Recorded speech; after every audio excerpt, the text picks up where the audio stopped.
Halo kaum intelektual sekalian, baru-baru ini lagi rame di sosial media di mana ada video yang mengatakan bahwa PT Gudang Garam itu PHK massal. Ada ratusan orang yang di PHK. Wow, luar biasa. Bagi orang yang tidak merokok, ini nggak pengaruh ya, tapi bagi orang yang merokok ini sangat pengaruh sekali ya. Atau bagi ibu-ibu ini sangat menggembirakan ya. Kenapa? Karena kalau PT Gudang Garam itu tutup, maka orang-orang yang merokok akan semakin berkurang ya. Nah, yang jadi pertanyaan, kenapa PT Gudang Garam ini PHK massal? Apakah karena peminat rokok itu semakin hari semakin turun? Bagaimana data yang sebenarnya? Kemudian ya, apakah ini pengaruh daripada ekonomi nasional? Apakah ini pengaruh daripada kebijakan daripada DPR kita? Apakah ini berita bagus atau berita buruk? Bagaimana fakta yang sebenarnya?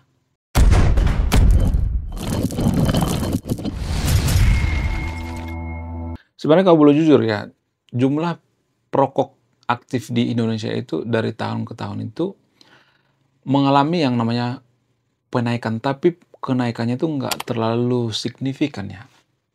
Ya, jadi trennya itu nggak terlalu memuncak ya. Ya agak sedikit melandai, tapi naik ya. Nah, yang jadi pertanyaan, kalau jumlah perokok di Indonesia itu dari tahun ke tahun menurut data naik, kenapa PT Gudang Garam melakukan yang namanya PHK massal? Kenapa bisa seperti itu? Salah satu alasan yang paling mempengaruhi itu ya, yang pertama itu karena kenaikan cukai ya. Kenaikan cukai yang gila-gilaan, terutama pada era kepemimpinan dari Bu Sri Mulyani. Ya, menaikkan cukai gila-gilaan. Kalau misalnya kita berpikir secara rasional, sebenarnya nggak jadi masalah ya naik cukai gila-gilaan. Dan ini juga justru mengurangi perokok aktif yang ada di Indonesia. Tapi sialnya, ya kebijakan ini sangat blunder sekali ya. Kebijakan daripada Bu Sri Mulyani menaikkan biaya cukai rokok ini sangat blunder sekali. Kenapa? Karena adanya rokok ilegal makin hari makin banyak di Indonesia semenjak tahun 2021.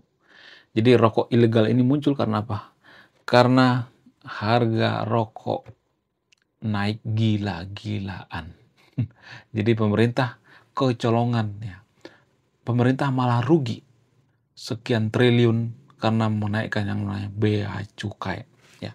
Jadi kalau pemerintah menaikkan yang namanya bea cukai ini, yang rugi itu sebenarnya bukan pengusaha, guys, bukan. Petani sebenarnya.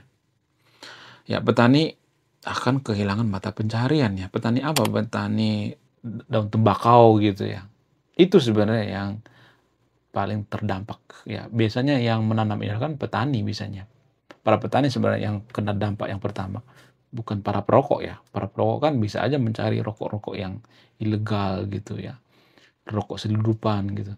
Dan sudah berulang kali dirazia ya rokok-rokok selundupan ini ya. Tapi ya, sepertinya ada permainannya, dugaan saya, permainan antara aparat yang ada di Konoha dengan penyalur rokok-rokok selundupan ini. Ya kalau nggak ada permainan, nggak bakalan bisa lolos ya. Ya kan? Dan jumlahnya nggak nanggung-nanggung guys ya. Bahkan merugikan kalau nggak salah 92 triliun negara ya.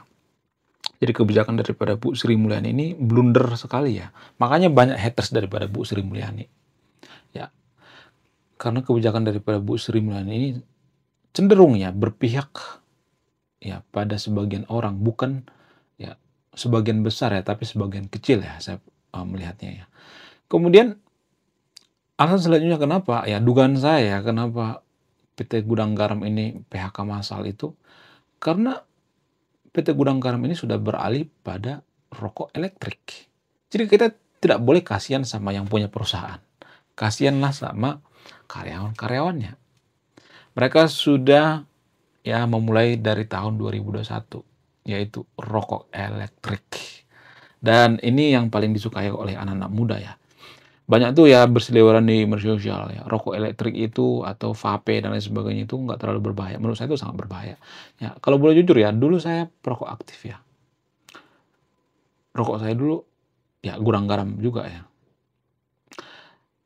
Tapi kalau saya perhatikan ya, zaman sekarang ini banyak orang yang kurang berminat dengan rokok gudang garam ya. Dulu saya sangat suka rokok gudang garam ya, tapi saya sudah berhenti merokok sekitar 10 tahun yang lalu ya. Sekarang ini saya nggak merokok lagi ya. Ditambah karena istri saya itu, ya kalau dulu kita pacaran itu, rokok saya itu dibuangin ke tong sampah guys ya. Jadi baru saya beli dari warung, rokok saya dibuangin. Rugi dong ya kan. Ya lama-kelamaan saya sadar diri juga ya, oh ternyata rokok itu nggak bagus buat kesehatan ya. Kebetulan istri saya itu nakes juga ya, anak kesehatan. Jadi dia bener-bener ya, bener-bener yang namanya peduli dengan kesehatan ya, kesehatan saya. Jadi saya nggak salah pilih dengan istri saya. Asik. Bahkan asuransi juga ya sangat ya diutamakan, diprioritaskan oleh istri ya. Kalau saya ngasih duit sama istri itu, yang pertama diprioritaskan itu ya asuransi. Jadi kita tuh punya asuransi guys, asuransi berbayar ya, bukan asuransi BPJS ya. Ya karena sebenarnya BPJS juga bagus ya, tapi pelayanan dari BPJS ini kan ya sesuai lah harga dengan kualitas ya. Ada harga, ada kualitas juga ya. Nggak jadi masalah ya kalau di antara sahabat yang nonton video ini pakai BPJS itu nggak jadi masalah ya. Tapi alangkah baiknya kita menjaga yang namanya kesehatan ya. Kemudian ya kalau saya perhatikan ya, kenapa gudang garam ini diisukan memecat karyawan? Karena kebijakan daripada presiden kita ya. Saya tidak ada masalah dengan Pak Prabowo ya secara pribadi ya, nggak ada. Tapi sebagai kaum intelektual saya nggak boleh diam ya. Banyak kebijakan-kebijakan dari Pak Prabowo ini tidak menguntungkan sebanyak orang gitu ya. Saya tidak mengatakan ya kebijakan Pak Prabowo ini harus diuntungkan semua orang, tapi dia harus memilih mayoritas ya.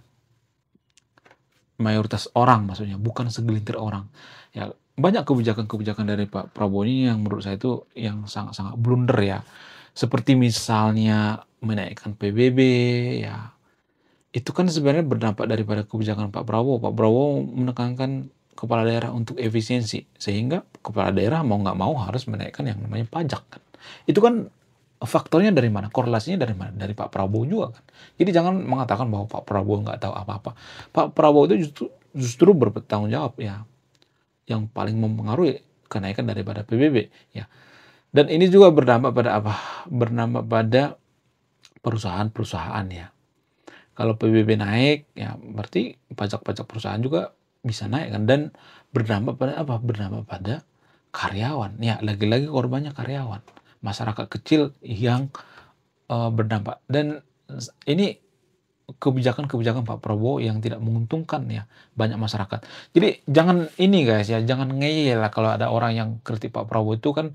Saya tuh sering kritik Pak Prabowo di TikTok ya, tapi saya sering dikatakan anak abah lah gitu.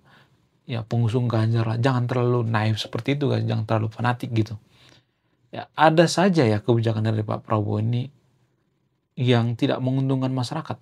Ya sebenarnya ada kebaikan daripada Pak Prabowo, yaitu hilirisasi. Saya mendukung hilirisasi versi Pak Prabowo ya. Tapi di sisi lain ya, kadang kebijakannya ini merugikan masyarakat gitu. Ya, ini yang perlu kita kritisi ya. Kemudian ya ada tuh ya menteri dari Pak Prabowo yang mengatakan, kalau duit di bank selama 3 bulan nggak dipakai, maka akan dibekukan oleh pemerintah. Jadi ini kebijakan-kebijakan blunder ya. Sehingga para pengusaha-pengusaha juga kan makin takut ya berinvestasi di Indonesia. Kebijakan-kebijakan Pak Prabowo ini bikin pengusaha ketar-ketir gitu, ketakutan ya. Saya melihat Pak Prabowo ini ya, mohon maaf ya, banyak kebijakannya itu yang merugikan masyarakat dan cenderung kebijakan seorang manusia yang sudah pikun ya. Mohon maaf ya bagi pendukung Pak Prabowo. Saya melihat Pak Prabowo ini sudah pikun. Karena apa? Karena kebijakannya nggak nyambung ya. Bahkan mensahkan perampasan aset juga ya, undang-undang perampasan aset juga mereka nggak mau tuh. Pak Prabowo nggak mau saya melihatnya. Nggak niat saya melihatnya. Kalau Pak Prabowo niat, dia bisa mengintervensi DPR. Dia bisa menekan DPR. Karena apa? Karena Kim Plus, Koalisi Indonesia Merah Putih, yang menguasai parlemen itu, yang menguasai DPR itu kurang lebih 80% ya. Ya saya tahu ya, di DPR itu banyak PDI, tapi kalau dihitung-hitung ya, Kim Plus ya, Golkar, PKS dan sebagainya, Gerindra digabung semuanya, yang menguasai parlemen itu, ya Kim Plus. Pak Prabowo bisa menekan DPR ya, kalau boleh jujur ya. Cuman kan Pak Prabowo nggak niat saya melihatnya. Saya nggak tahu apa yang dipikirkan Pak Prabowo. Ya, pertimbangan daripada Pak Prabowo ini memikirkan anak-anak daripada koruptor ya. Jadi ini kan semacam logical fallacy ya. Kenapa sih memikirkan sejauh itu anak-anak daripada koruptor? Ya kalau nggak mau mencuri, ya jangan ini dong ya. Ya maksudnya kalau nggak mau anaknya menderita, jangan mencuri dong ya. Jangan jadi pejabat gitu, jadi pengusaha aja gitu. Kan banyak tuh pejabat di Konoha itu jadi pejabat itu karena apa? Karena dia itu pengen menikmati fasilitas, pengen terkenal, kemudian ya pengen menikmati gaji DPR yang gede ya, yang ratusan juta ya kan per bulan. Ya, ada pemasukan ini, pemasukan itu yang mereka incar sebenarnya ya. Dan Pak Prabowo tidak mengerti hal ini. Padahal ya kinerjanya nggak bagus. Kita ambil contoh misalnya seperti Eko Patrio misalnya. Apa sih skill daripada Pak Eko Patrio? Pasya Ungu misalnya. Uya Kuya masih lumayan lah karena dia kan SIP, Sarjana Ilmu Politik ya. Dia masih ngerti politik lah. Mulan Jamela misalnya. Mulan Jamela itu kok bisa menang ya? Saya juga bingung ya kok bisa Mulan Jamela. Suaminya, bukan suami, istrinya Ahmad Dhani menang coba. Dengan perolehan suara 82.000 suara kalau nggak salah di Jawa Barat ya. Ya awalnya memang dia nggak duduk di DPR ya karena nggak menang. Ya, tapi entah alasan apa dia jadi DPR gitu. Membidangi yang namanya riset teknologi, ya, ruang lingkup dan lain sebagainya. Bagaimana mungkin coba ya bayangkan seorang Mulan Jamila mengurusi yang namanya riset. Padahal dia masih tamat SMA. Minimal sarjana kayak tamatan ITB kayak UI kayak dan sebagainya. Kenapa malah seorang Mulan Jamila yang membidangi yang namanya riset? Aduh, pusing saya. Ya, nggak masuk akal ya kalau saya perhatikan ya. Jadi hal-hal seperti inilah yang perlu kita perhatikan. Dan saya tidak menyalahkan Mulan Jamila sebenarnya. Saya menyalahkan siapa yang milih Mulan Jamila. Ya, sudah tahu Mulan Jamila ini nggak bisa kerja. Sudah tahu tamatannya SMA. Tapi diangkat jadi DPR dan membidangi bidang yang paling krusial yaitu riset. Aduh, sungguh tidak masuk akal ya. Siapa yang milih ya kan? Kalau misalnya mengatakan, nggak ada yang milih Mulan Jamila, buktinya ada tuh 82.000 menurut data ya, 82.000 suara. Dapil Jawa Barat. Ya, harusnya kita minta pertanggungjawaban daripada orang yang milih kan. Kenapa milih Mulan Jamila? Orang Mulan Jamila nggak bisa kerja, ngapain dipilih ya kan? Itu yang perlu kita minta pertanggungjawaban daripada masyarakat ya. Ya, jadi semoga ya keputusan-keputusan daripada Pak Prabowo, pemerintah itu sangat berpengaruh terhadap kelangsungan ekonomi nasional. Jangan salah guys. Ya, banyak keputusan-keputusan daripada presiden itu yang bikin pengusaha kecewa gitu. Pengusaha itu kan bisa aja kabur ke luar negeri gitu, ke Vietnam, kemana gitu. Kita nggak tahu kan. Jadi yang menderita itu kan masyarakat kita sebenarnya. Kalau boleh jujur ya. Tapi kalau saya mengatakan seperti ini kan banyak warga Konoha yang nggak peduli. Oh, anti asing ya. Cina pengusaha mereka yang kaya raya, mereka menikmati sumber daya alam ya. Harusnya jangan seperti itu dong ya. Nggak boleh ya. Justru kalau saya perhatikan orang-orang Cina yang ada di Indonesia itu ya, jangan sebut orang Cina sebenarnya. Pribumi ya. Mereka masih ini ya, masih pribumi termasuk ya. Saudara-saudara kita suku China ini adalah pemberi kerja sebenarnya kalau jujur ya. Yang menguasai ekonomi Indonesia itu kurang lebih 70% itu kan orang China sebenarnya. Kenapa? Karena mereka gigih ya. Mereka jadi pengusaha, mereka mempekerjakan banyak orang ya. Jadi jangan asal teriak asing ya. Kalau mereka pergi gimana coba? Korban kan kita ya. Ya, orang-orang yang sering teriak asing ya, Cina, kafir dan sebagainya, biasanya orang-orang seperti ini, orang-orang yang tidak kompeten ya, orang-orang yang, mohon maaf ya, bernal rendah gitu. Ya, bisanya cuma menghujat gitu, menghujat suku lain gitu. Ya kalau mau hujat itu pemerintah. Jadi pemerintah itu senang ya kalau kita di bawah itu ribut satu sama lain, biar apa? Biar mereka tidak dikomplain ya kinerjanya. Kalau mau hujat tuh Pak Prabowo nggak jadi masalah. Kebijakannya dihujat ya, bukan pribadinya ya, nggak jadi masalah dengan pribadinya. Kebijakannya hujat tuh ya. Kenapa Pak Prabowo tidak mengesahkan undang-undang perampasan aset? Ini berpengaruh bagi kelangsungan usaha yang ada di Indonesia. Apa kelangsungannya? Ya nggak ada lagi yang namanya koruptor minta jatah ke perusahaan seperti Bang Noel, Immanuel Ebenezer. Bang Noel ini kan ya bukan diduga lagi, emang sudah tersangka kan, memeras pengusaha kan. Ya, ya terserah kalau misalnya nih ada yang mengatakan, oh itu kan, oh yang dikasih oleh pengusaha, ya dikasih karena apa? Karena ya bisa aja karena paksaan kan, bukan karena ikhlas kan. Dan ini juga bikin pengusaha tidak nyaman. Ya, jadi pemerintahan Pak Prabowo itu harus ramah terhadap pengusaha. Ya, nggak boleh berpihak pada orang-orang yang mabuk agama gitu, mabuk orang yang tidak punya intelektual ya. Jadi kita sebagai kaum intelektual harus berpikir secara rasional ya, berpikir secara holistik ya, nggak boleh hanya berpihak pada kaum tertentu gitu. Oke, sekian video ini, terima kasih sudah menyimak dan memahami. Saya kaum intelektual, salam rasional.